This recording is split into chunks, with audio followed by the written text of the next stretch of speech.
जय गुरु जी। रात को मुझे नींद नहीं आ रही थी और मुझे विज़न आई कि मैं मंदिर में बैठी हूँ अपने घर में, जो मैंने छोटा सा मंदिर बनाया हुआ गुरु जी का। 2 कुशन है बड़े बड़े मेरे पास हैं वो, एंड एक मेरी बैग पे है, एक मेरे साथ कोई और बैठा है। लेकिन जो मेरे साथ बैठे हैं वो संगत है और संगत के चेहरे बार बार बदलते रहते हैं। मैं देखती हूँ सामने सिंहासन पे गुरु जी बैठे हैं अब आसमान में, एंड वो बातें कर रहे हैं हमसे। कुछ बातें मुझे सुनाई दे रही हैं, कुछ नहीं दे रही। किसी चीज़ पे कनेक्शन लग जाता है, किसी चीज़ पे मेरा ध्यान संगत में चला जाता है तो मेरा कनेक्शन टूट जाता है। इतनी देर में मैं देखती हूँ कि येलो येलो से चूज़े छोटे छोटे मुर्गी के गुरु जी के आगे बहुत सारे इकट्ठे हो जाते हैं। तो मैं देखती रहती हूँ उनको, वैसे खुदक रहे होते हैं।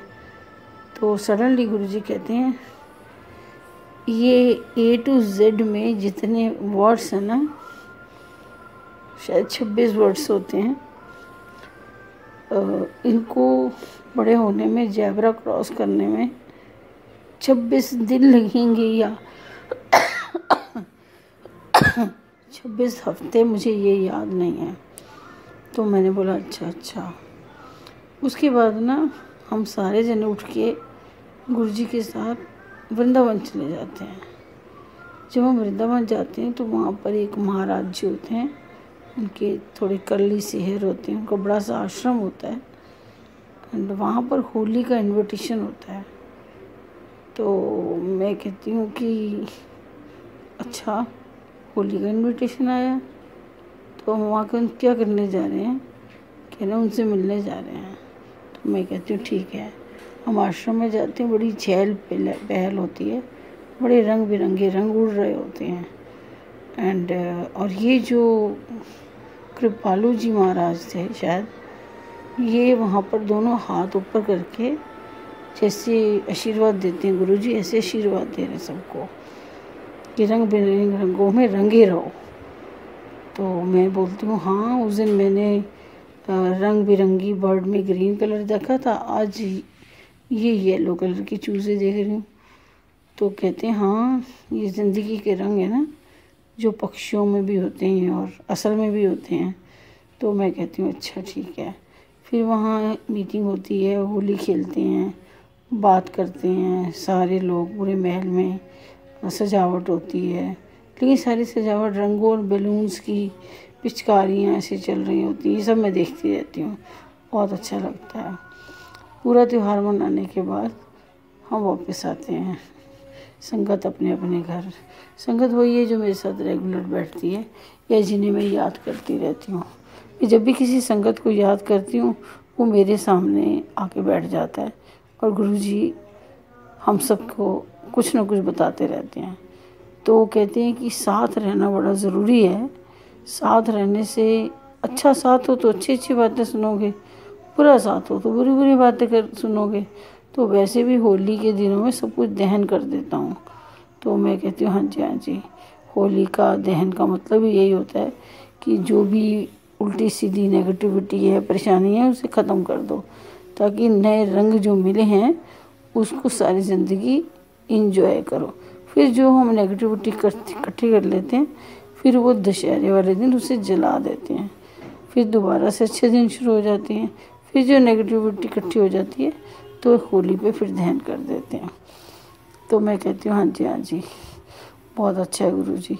उसके बाद ना मैं बहुत सारी चीज़ें देखती हूँ कि संगत के घरों में सत्संग है, गुरु जी सब जगह जा रहे हैं, सबको ब्लेस कर रहे हैं। तो मुझे कहते हैं कि मेरा तो काम ही यही है, जिसने भाव से बुलाया हम उसी की होली है, जो भी प्यार से मिला हम उसी की होली है। तो मैंने कहा यही तो आपकी ख़ास बात है, आपको देख के कोई कह ही नहीं सकता कि हम वहाँ से हो, अब तो सबके घर चल पड़ते हो। कह रहे हाँ, जो प्यार से बुलाए उसके घर चला जाता हूँ। तो मैं सही में देखती हूँ, गुरु जी फिर बड़े मंदिर जाते हैं, और बड़े मंदिर में एक लेडी होती है, उसने शॉल पहनी होती है और गुरु जी के सामने खड़ी होती है और कहती है मैं आपको लेने आई हूँ, संडे को मेरे घर सत्संग है, तो चलो तैयारी कराओ मेरी। तो गुरुजी कहते हैं हाँ चल पड़ते हैं। गुरुजी कार में बैठ जाते हैं उसकी, हम थोड़ी सी संगत भी होते हैं। रास्ते में लाल बत्ती पे गाड़ी खड़ी होती है, तो कहते हैं थल्ले उतार दे गड्डी नू, लाल बत्ती तक कद तक खड़े रहोगे। जैसे नीचे उतारती है वो सर्विस लेन में, तो गुरुजी कहते हैं हुण यू टर्न ले लै, अगों चल राइट लेफ्ट और सामने तेरा कार है। तो उसने कहा आपको कैसे पता?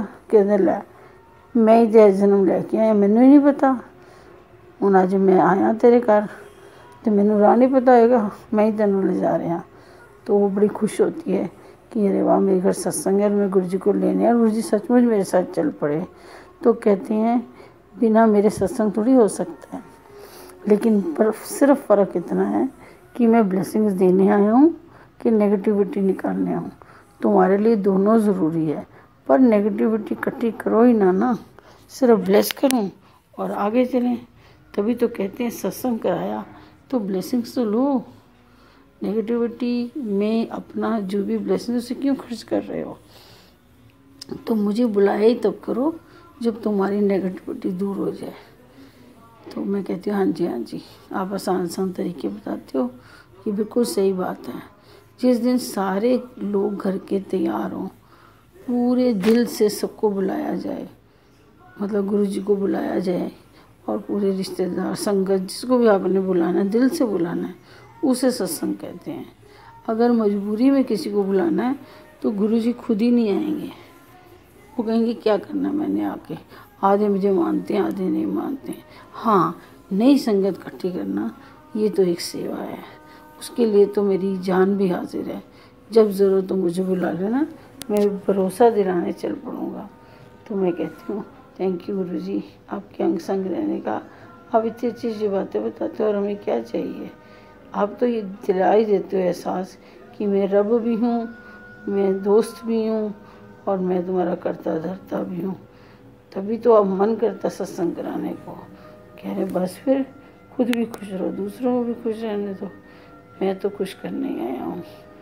बस उसके बाद हम सब लंगर करते हैं, गुरुजी हम सारी संगत को ब्लेस करते हैं, खुश होते हैं, सबको ब्लेसिंग मिलती है।